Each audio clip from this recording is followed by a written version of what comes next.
In this video, I'll walk you through step by step how to paint any portrait from a photograph.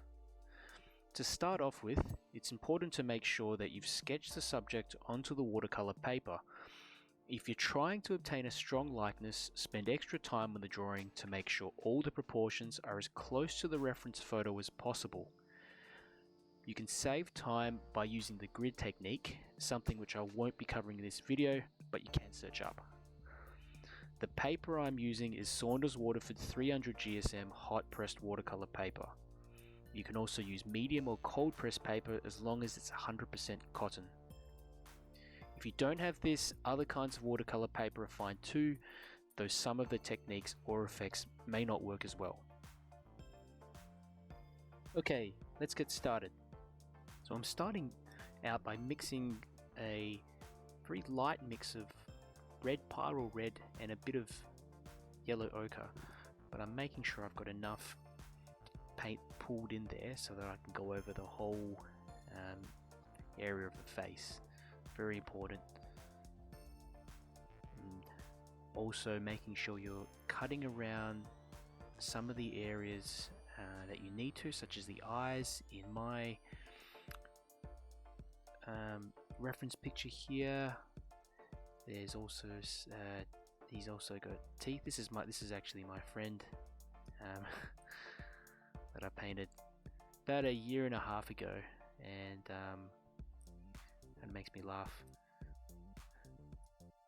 Some good memories. So now I'm going through the neck area and a little bit of that same mixture of the yellow ochre and the red mix, and I've mixed up a bit of the hair color as well. So this is mostly yellow ochre and a bit of the red, but in the same watery consistency as before, just to try to get those around the same tone.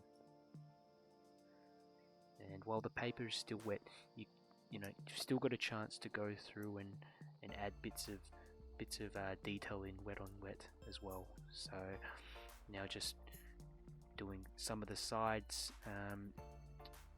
of the heads, a bit of hair coming down the side, and also little details here and there.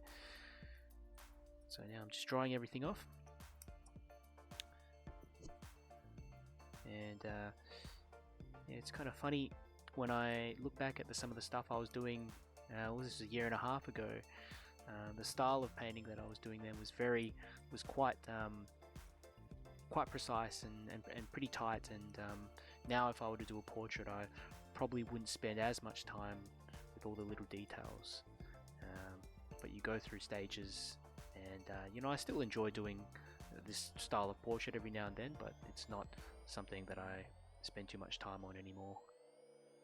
So now I've mixed up a little bit of grey with all my primaries, and referring to the reference picture, looking at areas where there is darkness on the face, so just where there's shadows being cast.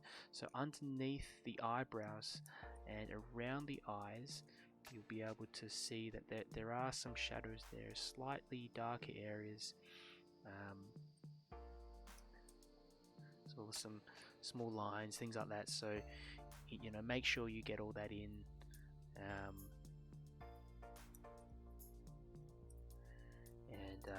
Just now going ahead and doing the eyebrows with a very light mix of yellow ochre and horribly a bit of red as well.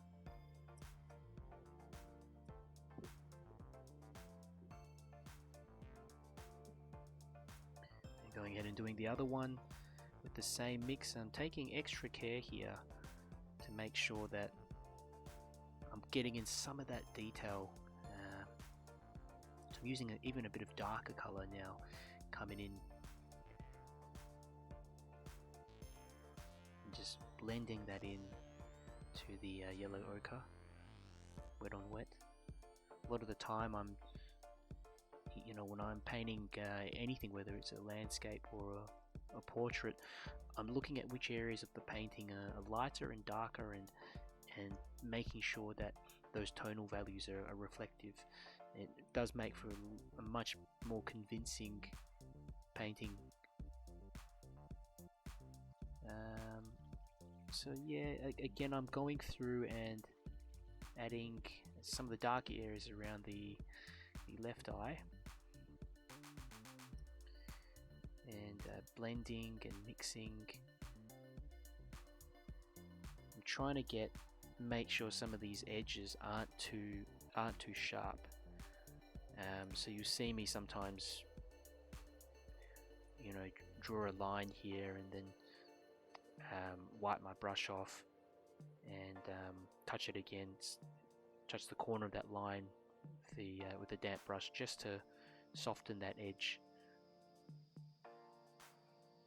And going around the mouth area here, we've got some shadows to the left side, just at the bottom of the cheek, moving into the mouth area. So, you know, making sure that is again reflective of the photo.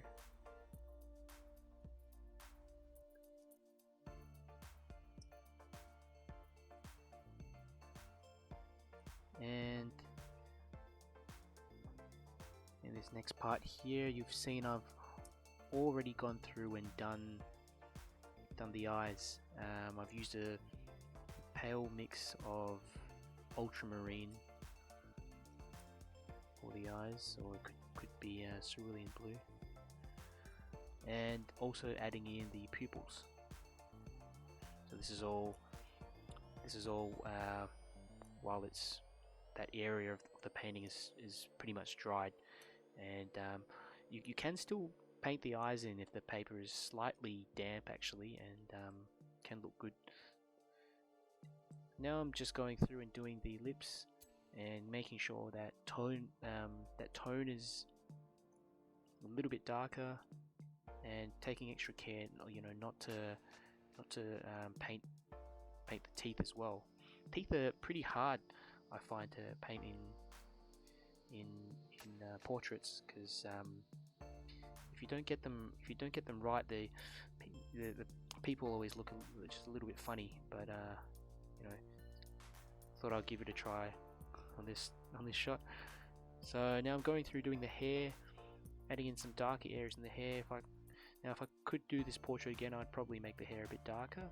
If you look at the reference picture compared to the painting, the hair just isn't as dark as it needs to be on top. So I would have gone through with a little bit of grey or a neutral color just to darken that top area. And you can see I'm going through with a smaller brush now and adding in, just constantly referring to the reference picture and seeing where there's some slight tonal variations and adding those in, and little details here and there around the eyes. And the mix of paint I'm using is a very light mix of paint, very light. And doing some of the shadows and darker areas on the nose now. Do know that the exposure of the camera that I'm using is way too high, and yeah, look, there are some areas, some parts of this video that do look a bit washed out. The colors do look a bit washed out, so you know, I thought I'll get this video out there, but I will do some others where camera works a bit better. So now I'm going through and just adding in some of the facial hair. I think this is again a bit of yellow ochre and orange, paro orange mixed in here, very light. And you find sometimes when you put some paint on the paper, you think, oh, that's you know, a bit too dark. But the thing with watercolors is that it always will dry a fair bit lighter, so you just need to get used to doing that and preparing to make sure your mixes are a bit darker than what you intend. So I've added the dark areas around the corners of the mouth and also between the teeth. So, you know, if you're looking at the photograph, the area around two areas, the corners of the mouth and also the area just behind his collar are some of the darkest areas in the photograph. So you need to also make those areas dark and make sure that they contrast against the rest of the face.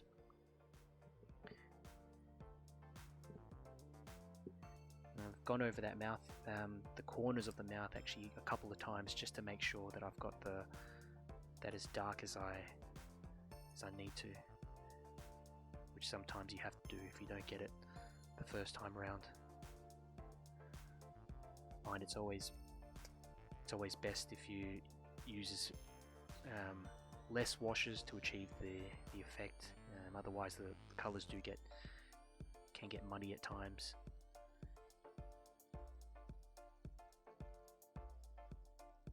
So I'm mixing up some cerulean blue now and just painting in his shirt that same pale blue, and you know, I'm using a flat brush here, allowing me to cover a larger area, and also that helps to cut around the corners of the shoulder and get that nice crisp line. And you know, again, making sure that you are mixing up enough color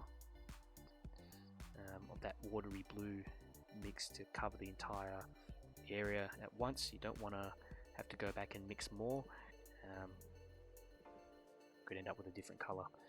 So looks like I'm mixing up a bit of grey here, a darker grey, and I'm going through again looking at the reference photo and making sure that parts of the shirt where there are shadows and darker regions, I'm outlining them with this smaller round brush. And I'm always, you can see me holding my phone there as well, always looking and double checking with the reference picture, especially if you want to achieve you know, a good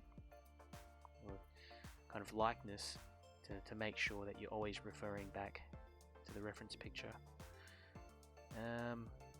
So yeah, here I've just done the back area of the collar and darkening other areas too, drying everything off. And noticed at this stage that the area under the neck wasn't dark enough, so here I've gone through and just darkened that again, just to make sure that it's reflecting correctly in terms of the tone. And you know, at this stage a lot of the details are already in. You can go through and you can do this forever. You can keep on layering over and over and getting more detail in. It's up to you. And for me, I get to a point where I think to myself, okay, that's enough. But also have to be careful. I always remind myself not to overwork something. It's very easy in watercolors to do that and end up with a big muddy mix of colors. Now mixing up a very dark grey using all three primaries and getting a large quantity of that as well, and that's to do the background, as you can see. So I'm going around the subject in this darker color, and as you can see, as the tones on the subject are lighter, it's helping to make that the subject pop out a lot better. And